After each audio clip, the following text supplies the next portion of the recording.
Good morning. Block Podcast Studio is in the building. I'm your host, Montana, with the National Congress of Black Women. And my co-host right here is Dolores Gray, and I'm happy to be here. All right. So first of all, we're going to start off by doing our disclaimer.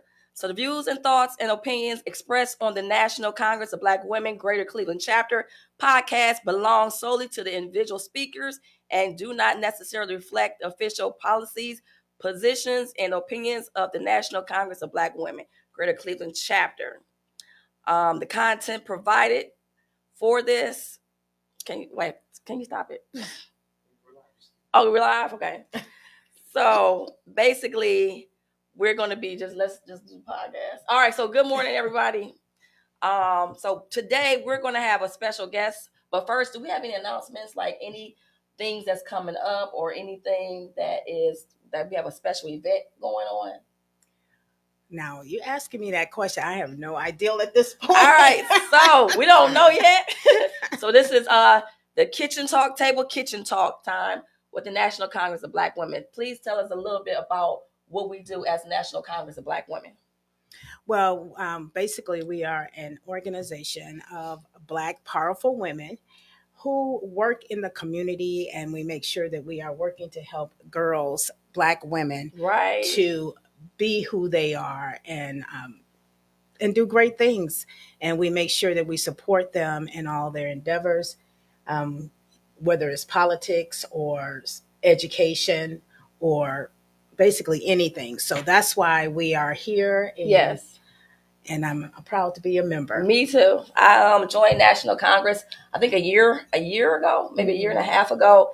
And it was the best decision that I've made. There is powerful women in the National Congress of Black Women Greater Cleveland Chapter. If you would like to become a member of the National Congress of Black Women, we have a website, we have a Facebook channel, we have a YouTube channel. So we're going to give you all the information shortly. But right now, let's read our information for what we got. Well, it's time for the Shirley Chisholm quote. Yes. Let's do Shirley Chisholm quote. And I do want to say this because I've been a member since 2021. And at one point, I was the committee chair for legislative. Okay. And now I'm the chaplain. So I'm the one who makes sure people hear the word of the Lord. So with that said, one of my best things about this organization is that we followed Shirley Chisholm's what she has done in her lifetime. And I know that I have so many quotes that I can state that I love about this woman, but she has some powerful words. And one of them that I follow this, she stated, "You don't make progress by standing on the sidelines, whimpering and complaining. You make progress by implementing ideas." And that is so powerful. Yes. And that's what we stand by as well as Black women, as the National Congress of Black Women Greater Cleveland Chapter. So with that said, that's nice. Yes. I mean, she's had a lot of them. Another one is, if they don't give you a seat at the table, bring a folding chair. Mm-hmm. You know, when I watched her movie, it was so powerful just to actually see how she really was and things of that sort, you know, because in that time, to be working and doing those things in that time, in that era, it was so powerful when Black women were being overlooked 100%. So I love Shirley Chisholm, and that's just great. And with that said, I want to talk about the topic of the day. Okay, let's talk about it. And, you know, the topic of the day for me, as we were just talking about it a little bit ago, is education. And I really feel that our children need to make sure that they are educated properly for what's going on in this world right now. And to be quite honest, I wonder if I could state this, that I'm the State Board of Education. Okay. I'm the State Board of Education member elected in November for the 11th District. And education is so important, and it's something that we have to put on the front lines, on the top of the table, the top of wherever, because our children are our future. Right. All of them. Right. You have any comments about that? Yeah. So we were talking earlier, like you said, about it. And pretty much it's a lot of, in education, the kids are not learning to the capacity of what they need. They're not getting the support of what they need, and they're being misunderstood on a lot of levels. I had attended a seminar, or I think it was just a family meet with the teachers and with the teachers and the parents. Mm-hmm. So the teachers and the parents, and there was some people in the community that came just to sit and see what's going on with the kids. Like, the teachers kind of know what's going on because they sit in that classroom setting, and the parents, they're kind of like don't know or in denial, and the community is like, listen, all I know is that if these kids do this and this and that, I'm gonna do this and this and that to protect myself. I'm like, how do we get there? The kids have tremendous pressure that's going on. Like, we had pressure back in the day, but not like now. I do believe that that's because of how society is and how we have these computers, these phones, and there's so much children are being exposed to. Right. And then one of my main issues is how curriculum, we don't have curriculum set up in a way to teach our children to learn more. I mean, in some areas, they have the best services there, but in others, a lot of times it's the marginalized groups are not getting what they need. And one of the main thing for me is the cursive writing, and then we need more science. Now, are they still teaching that? No. Okay, so they took it. Some they started back in some school districts. Good, but no, because my boys, they like, what is cursive? So I've been teaching them. So it's very important. And my thing as an educator and a parent, I feel that I want to link the teachers and the parents. The parents really need to get involved. Yes, that's what it is. They need to be more involved. And because some areas they don't have PTAs anymore. Nope. And so that is something that my plan. Actually, what I'm doing, I'm making sure that I go to these schools and meet with people and talk to them, because we need to get more on board. And even if you're not a parent, just a concerned resident, because our schools affect property taxes and basically the entire community. So we need to be more involved. And plus, if they raise our taxes up every election, and there's still no improvement in the educating of the kids. I don't know if they're not inspired or they're not motivated or driven. But they have to understand that once we're gone, they're going to be leading the next generation of children, kids, and if we ain't getting this right now, it's like, I don't want to be beat up when I get in the nursing home. Like, my parents wasn't for me, and I ain't had nobody. So, well, a lot of times what it is that some people feel that they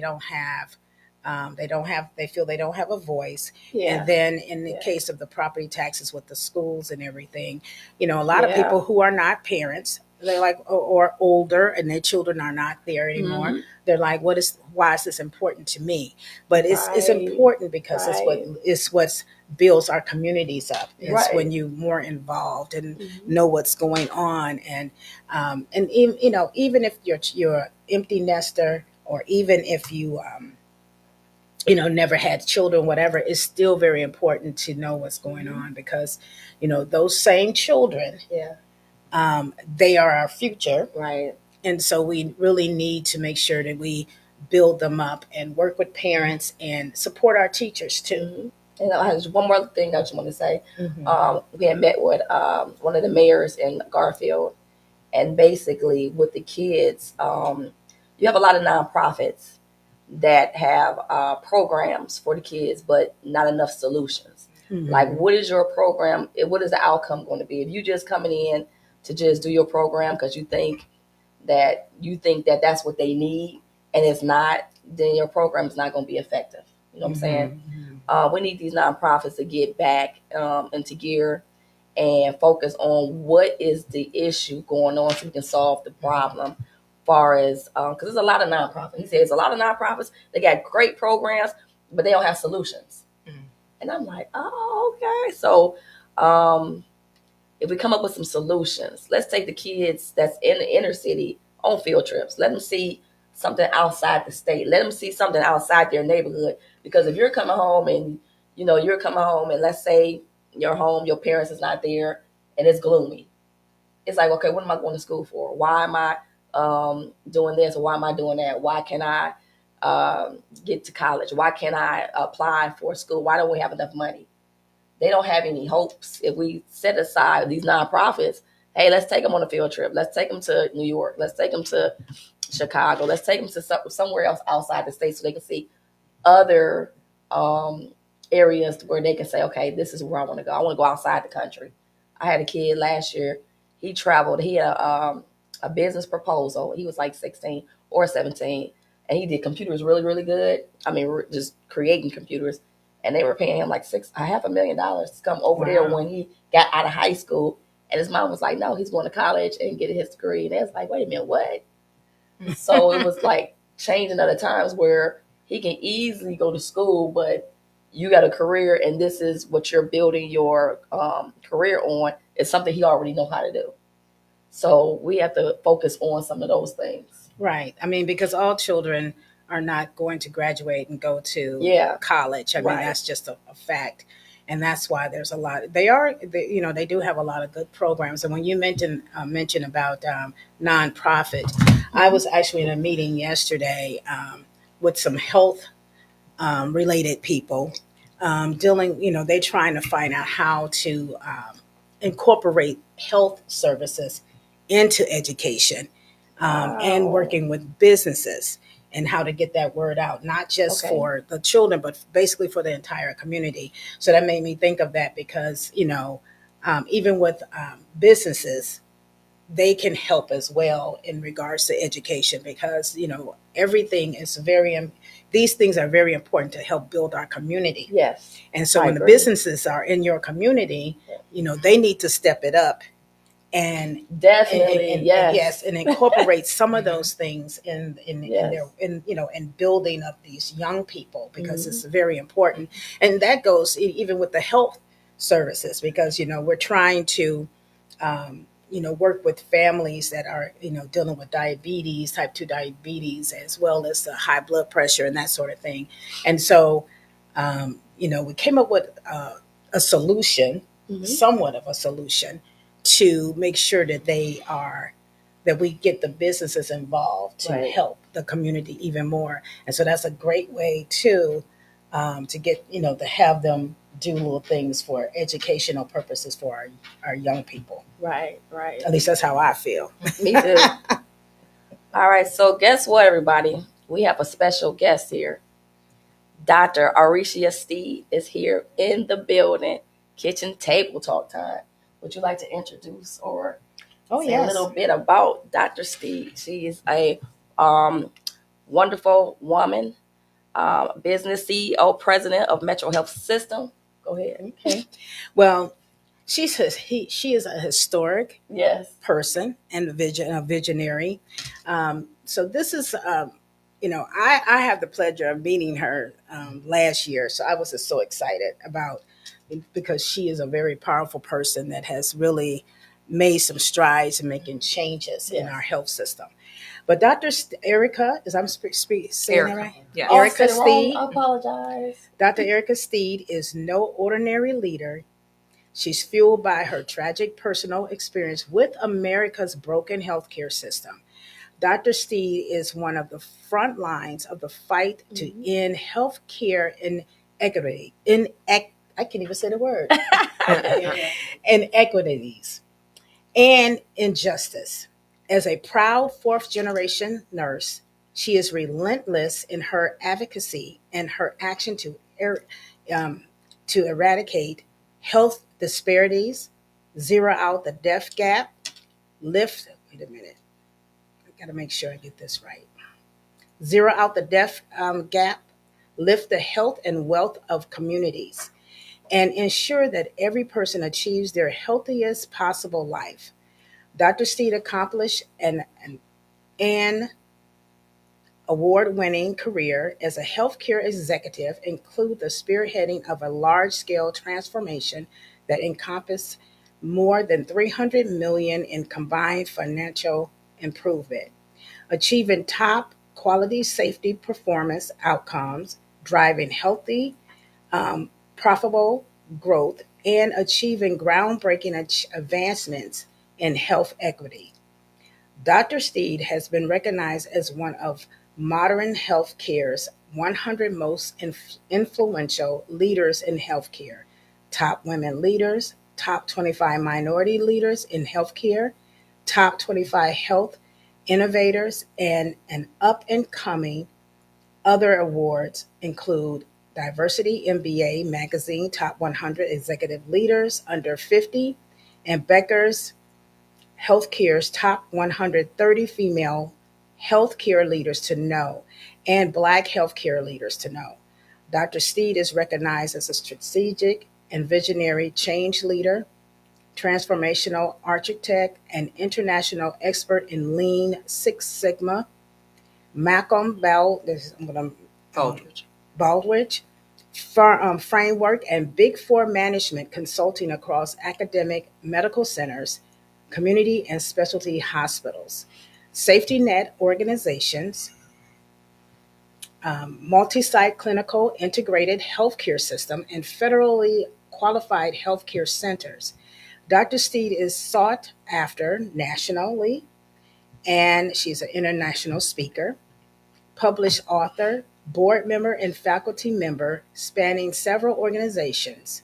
She holds a doctorate of education in ethical leadership with distinction Master of Business Administration, Bachelor's of Science in Nursing, numerous certification including Master Black Belt and International Training in Lean Six Sigma, and Fellow of American College of Health Care Executives and American Academic of Nursing. She is currently pursuing a second master's in global development from Harvard University. Right. Wow, that is wonderful. I have to drink. I have to take a sip of that. I think our time is up. It's our time up. We just said everything. She don't even have to say anything else. I had to get it out. That was a lot. Oh, yes. We should have just said, hey, doctor. Right. Yes, and that's wonderful. I mean, that is wonderful accomplishments. Yes. That is wonderful. So I think we're going to get started with the questions. Mm-hmm. So I know that we have 3 questions for you. And you can just talk as much as long as you like. Mm-hmm. So we basically go by the Shirley Chisholm model, which is unbossed and unbought.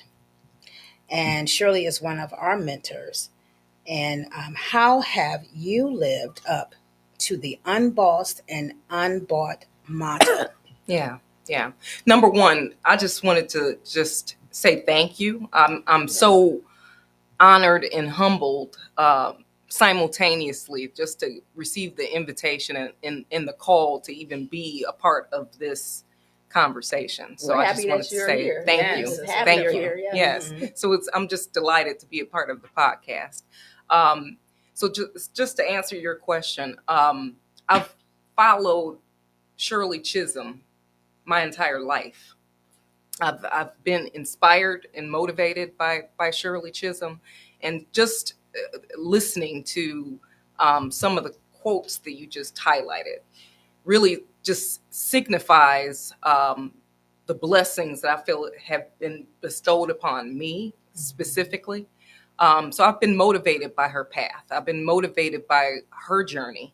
I've been overly inspired by her resilience, her courage, her boldness, her unapologetic nature. Mm-hmm. And for myself, it really inspired me to do the same. So I have obviously my own stories and my own testimony and my own experiences, but I channel my inner Shirley Chisholm when I'm going through the most difficult of circumstances, and when I'm up against the odds, and when I'm up against the wall, when I'm in the most significant darkness, I really think about Shirley Chisholm and what would Shirley do if she were placed in the circumstances that obviously I've been placed in. And what I recall when faced up against the most difficult of adversities and headwinds and blockades and obstacles and feel the pressure and the weight of the world on my shoulders, I find a way somehow miraculously to navigate through that. So I believe that my inner Shirley Chisholm is my greatest superpower.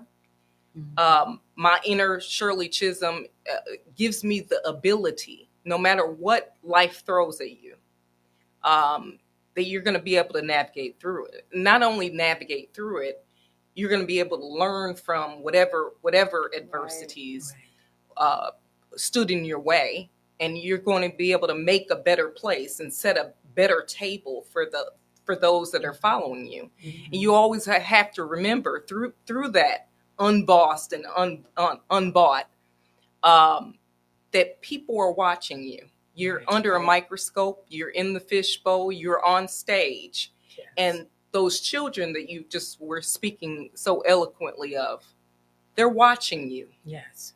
And they're going to navigate their path on the basis of how you set that table. So with that being said, it just motivates and inspires me to be courageous, be bold, be unapologetic, not be under the someone else's thumb, to refuse to allow other people to tell your story or speak your legacy. To always be convicted in sometimes you're going to have to make tough decisions that goes against the grain, and you're going to sometimes going to feel like you have to lay yourself on the tracks, and you're going to have to take one for the team. But with that being said, you will survive it all, and you will thrive through it all as well. So I believe I live up to that motto. I am determined. I've always been resilient. Nothing has been easy by any stretch of the imagination. You have to be 2 times, 3 times, 4 times, 5 times smarter. You have to be proactive. You have to be wise. You have to channel all of that pain and heartbreak and all the things that are negative and evil, and you have to turn it into something positive. Right. So I've always taken life's lemons and turned it into the best lemonade, the best lemon meringue pie, yes. all of those things. So that's how I live up to that. And I still stand here before you despite all the things recently that has been thrown at me, and I still stand proud. Right. And I still stand in my truth of saying that a title doesn't make you who you are. You make you who you are, and you own that truth, and you stand forward in it, and you stand confident in it, and don't ever allow anyone to speak your truth. Right. I love that, because you're not allowing anyone to dismiss you. Oh, absolutely not. Never. Absolutely not. And so in this life, and I know notice also through just understanding Shirley Chisholm's journey, you know, the world was up against her, right? The world tried to silence her, and she refused to be silenced. The world tried to mute her. Yes. She refused to be muted. The world tried to make her invisible. She refused to be invisible. And she was fighting for everybody. Exactly. Right. The world attempted not to welcome her at the table. What did she say? She brought her own folding chair. And in fact, she dismissed the entire table in and of itself and brought her own table and created a new table and invited the people that she chose to invite to sit at that table. So that is what we need to start doing. Yes. Refuse and reject. And I mute those negative voices. I mute those naysayers. I mute anyone who's going to challenge against moving against status quo. I mute those voices. Mm-hmm. I totally agree, because I know that, from being a Black woman in the community, you get that all the time. Yeah. Even when you get calls, I'll get calls with something negative. Yeah. And I just dismiss it. And usually I don't even, when I see them again calling my phone, I don't answer. Right. Because it's like you have to move forward. Yeah. And you can't allow, as you said, those negative voices or anything negative to stop you. Absolutely not. Even with any tragedy or, trauma, all of that, you just have to keep pushing forward. So I love that answer. That is beautiful. I'm gonna watch this 50,000 times. Rewind, watch it again. Rewind, watch it again. Share. Right. Yeah. Okay, well, with that said, the second question that we have here for you is, in the moment we are in, what do you think is the fight for Black women in the health industry? Short-term wins and long-term goals? Yeah. So I've been reflecting on this one. So I think we all know that right now in the space that we're in, the world as we know it is under attack. The world as we know it is under attack. And quite honestly, I've always been very critical of what I consider to be lack of progress in a bunch of spaces above and beyond just healthcare. But I see that there has been a lack of progress overall, and that's been unfortunate. But it has not deterred me whatsoever from continuing to fight the good fight. And despite the fact that right now, as it stands, it appears that there is an overall attempt to reverse America. And not only that, reverse America, but to eliminate the Black women's existence in America in and of itself. Right. And here's the reality. And I can speak from a couple different angles from a healthcare point of view. I can speak from the lens of healthcare leadership in Black women, just because I'm sitting in that truth. And I've risen to the highest echelons of leadership in the healthcare industry in a world where less than 1% of Black women specifically hold the throne of rising to the level where they are CEOs of hospitals, of health systems, of the healthcare industry in general. Less than 1% of Black women own the seat of being a CEO.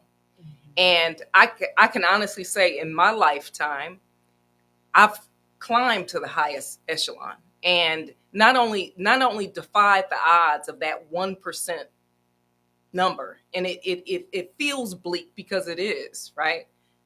There's 13% of us that makes up America, right? Mm-hmm. But less than 1% of us actually rise to that level.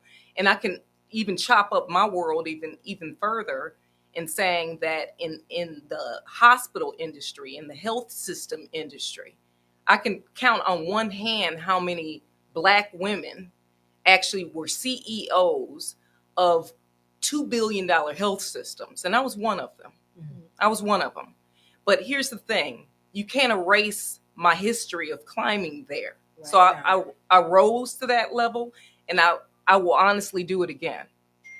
Okay? Mm-hmm. So it's my job now that the moment I was appointed in that capacity, my overall goal is to ensure that I open up doors for other people to follow. Right.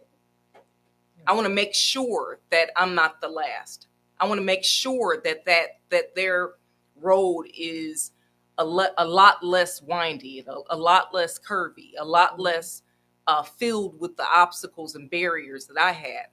But also on the flip side of it, progress has been extremely slow and is unfortunately the realities are painful for Black women specifically. I entered into this space of healthcare leadership to re-architect the reality. I've had too many painful moments in and of itself. I lost my mother when I was only 23 years old, unfortunately, as a result of healthcare tragedy. My mother was misdiagnosed multiple times over for what turned out to be a rare form of leukemia, and she lost her life at 46 years old. And I remember the pain of that. I remember the pain that I felt and experienced as I watched and observed and I witnessed America's broken healthcare system reject my mother.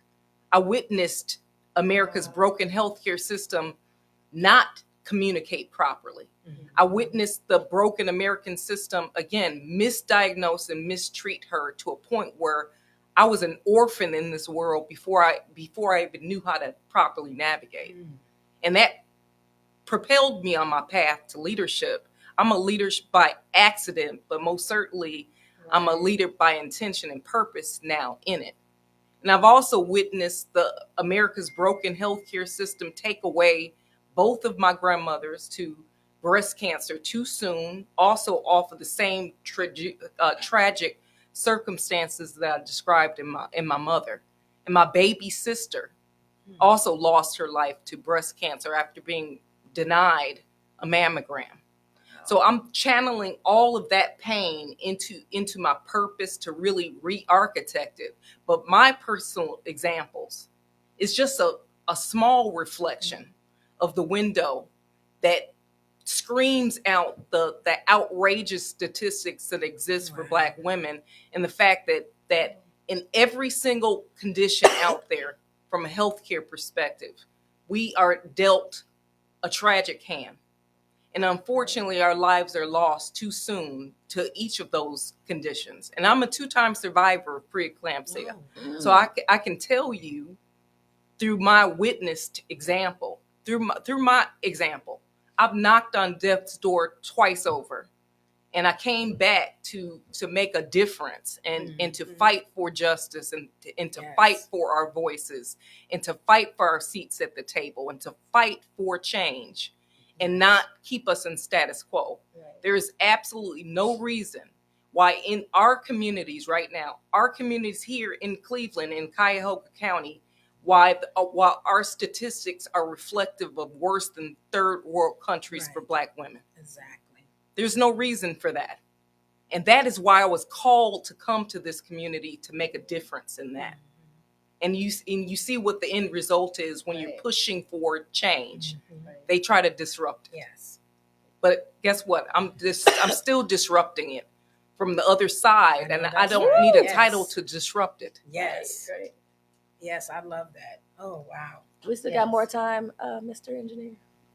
We got time. Okay, so we good.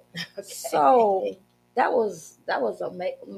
Yes, that's she got powerful. goosebumps going in my arm. Like Powerful. I want to come to wherever you go. I'm about to follow. That's why when I first met you, and I knew of you from where I was at. Yeah. And I just said, wow, this is amazing. Yeah.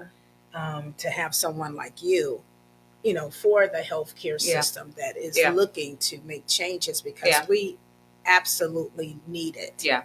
Yeah. We absolutely do. And you have to think about it. Unfortunately for Black women, and we can speak our truth all day long for Black women. Yeah. Unfortunately, this has been a table that has been set for us. The rooms have not been designed for us in the healthcare space. We've been fighting from the beginning of time. Yes. From the beginning of time. And we may make small bursts of energy here and there, but quite frankly, it is far past overdue to really take the reins and take our healthcare back for us. And we need to really re-engineer it for ourselves And to some of the comments that were made, it's especially in regards to educational reform, I just have to speak some truth into this as well. So oftentimes we believe that the reason why healthcare outcomes are so dismal is because of healthcare in and of itself. And it actually has nothing to do with healthcare at all. The two most important symptoms of how long you're going to live in this space is lack of education and poverty. Exactly. Those two things dictate your healthcare future. They dictate your life expectancy. So even in these communities, you see underrepresented, marginalized communities not live a day older than 60 years old because of a lack of education and poverty. Yes.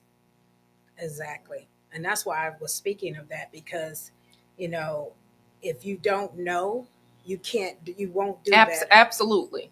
Absolutely. So the way I really think about this, I really speak truth into lifting both the health and the wealth of our communities. Yes. That is the only solution for health disparities and zeroing out that death gap and providing voice to what can be possible if we all rally together. And you are also speaking to the various nonprofits that are out there. The problem is not the lack of energy and focus around this. Is the fact that we have too many competitive forces and the dots have not been connected. We're operating in silos. We're not operating in collaboration. Correct. And then the other thing is solutions are bred from the community. Yes. Solutions are bred from the voices of those that are experiencing the unfortunate, right? So I shared a story of my vulnerability. I was on the front row seat viewing the brokenness. And I chose to get into the driver's seat because I witnessed what is broken. Solutions come from the people that are experiencing it. Definitely. Oh my goodness. So bring those children to the table. Bring those grandmothers to the table. Exactly. Bring those mothers to the table. And I can assure you, just by opening up the conversation and diminishing that lack of trust will open up the floodgates of possibilities and solutions. The solutions are right before us. We just need to tap the solutions. And again, as Shirley Chisholm said, bring your folding chair. Not only bring the folding chair, bring the community with us and put the community into those folding chairs. So that was the efforts that I was attempting through unlocking the voice of the community. Treat the entire community as the patient. And that is going to be the solution to health inequities and the disparities that absolutely exist. And extends well beyond just women. But the reality is women are the decision makers of their family. Yes. They're the gatekeepers of their family. So if you can heal and perfect the woman, that is a magnifying glass for what the possibilities are. Exactly. We had a third question. It says, what does your journey look like for your future? But right now, as you're talking, you've already accomplished the future. You've already accomplished. I know it's other goals you're trying to get to. Yeah. I just want to really just highlight the fact that I have never been deterred from my journey. I've been well on my journey. You're still writing it. I shot up like a rocket ship. I built the plane. I built the rocket ship and flying it at the same time. Those may think with the obstacles and the barriers and the naysaying and the hating and all this, the hazing and all this stuff, you may think that has stopped me, but you have no idea. Is a log in my fire. It's fuel to my fire. It is the opposite of kryptonite for me.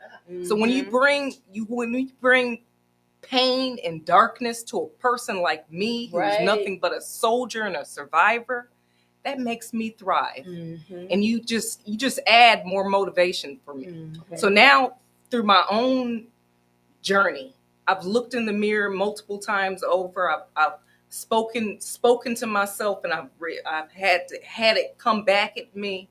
Now I know that I have a higher purpose and a higher calling. Mm-hmm. My higher purpose and higher calling is to help others navigate this insanity, right, and help set them up for success, and knowing full well that life is going to throw you a bunch of lemons. Right. My goal is to help people turn those lemons into lemonade. Mm-hmm. Okay. So that is my next step. And I just have to give some words of encouragement for those who think that you're being pushed down and put down and stomped on and walked over and talked over and all of those various things. You have to remember that the best wine was made from crushed grapes. Oh, yes. Yes. Diamonds are formed under pressure. Pressure, yes. The best olive oil is from right, pressing down on the olives. Mm-hmm.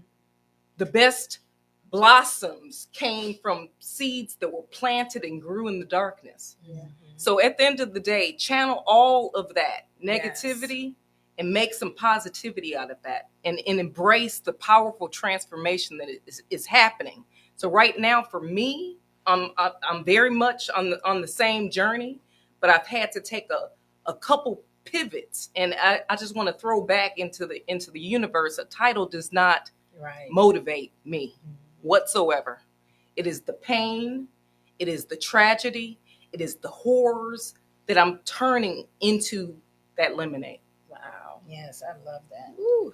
Can we get you back for a part 2? Absolutely. Part 3, part 4, part 5. Yeah, we're going to get you back on here. Yeah. I mean, we done ran out of time a long time ago, but you said we can continue. Yeah. So we're going to finish it out, because I'm like, we need to get you back on part 2. The third question. Oh, we did. Oh, we did. She answered. Oh, okay. Well, I do have another question. Okay, go ahead. But first of all, I think just like you, because that's how I see things. I keep pushing myself. Mm-hmm. I don't care what anybody says. Yeah. I'm not going to let them stop me. And I've had a lot of mess. Yeah. But I just keep pushing. It fuels me. Keep pushing. Mm-hmm. And just ask yourself the question, because I do. Mm-hmm. I do. What would Shirley Chisholm do? What would she do? What would she do? Would she let this nonsense fool her? She keeps fighting. Would she let it stop her? Mm-hmm. Absolutely not. So honestly, I take all of this as words of encouragement. I take all of this as, validation. You're on the right path. Yes. Continue on. Push on. Mm-hmm. And I'm also going to encourage the young people who are a little bit lost. Oh, yes. Understand this. If you can see it, you can be it. And you can be anything. Yes. But it's my goal to let me take the punches, so you can have a road that is less windy. Mm-hmm. Again, I don't want you to have to be in a position where you feel like you're being set up for success and you haven't found your voice before it's time to find it. Mm-hmm. Your voice is heard, your voice is valued, and your voice is worth it, and your voice is recognized. Yes, you are worth it. That's for sure. My last question, and if you were to go back in history, we're going to remove Shirley from this part, because you already know I want to meet. You already know I want to meet my Shirley Chisholm. Yes. So if there was any other historical Black woman that you would like to meet or even be, who would that be? When you opened up with my bio, you spoke on the fact that I'm a 4th generation nurse. So I have to go back in time and tell you about my beginning began with my great-grandmother, who was born in Tuscaloosa, Alabama, well before nursing schools. She was a nurse midwife and delivered babies back when, down south. So although she's not in the history book, she is my history book. That's right. And that is the person I would love to meet. I want to meet the person who gave me this fire. What's her name? Wow. Her name was Mary Ann. Okay. Thank you, Miss Mary Ann. Yes. Yes. We have a firecracker right here, which is wonderful. I love it.